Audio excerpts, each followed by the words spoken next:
You are watching Rahinijar TV with Ilama Sayyid Abdul Basit Bukhari. حضرت فاروق اعظم دیکھتے تھے کہ لوگ کھلم کھلا شراب پیا کرتے تھے. اب کسی کے دل میں اسلام کی محبت تھی، وہ بھی شراب پیتا تھا، عام بندہ بھی شراب پی رہا ہوتا تھا. ابھی اسلام میں اتنے زیادہ لوگ موجود نہیں تھے، گنے چنے ہوئے کچھ افراد تھے جنہوں نے اسلام قبول کیا تھا. حضرت عمر بن خطاب ہر وقت جا کر عرض کرتے، آقا یہ شراب اتنا گندا نشہ ہے، کیا یہ اچھا ہو جائے کہ اسے ام الخبائث کہا جائے، کہ جتنے بھی خباثتیں ہیں، برائیاں ہیں، ان کی ماں انہیں کہا جائے، شراب کو مطلقاً حرام کہہ دیا جائے.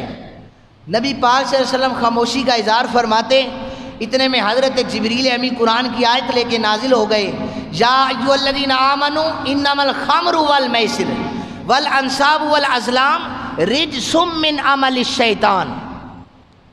سود، جوا، شراب، خنزیر، انہیں مطلقاً حرام قرار دے دیا جاتا ہے اور یہ شیطانی عمل ہیں، کوئی بندہ ان کے قریب نہ جائے.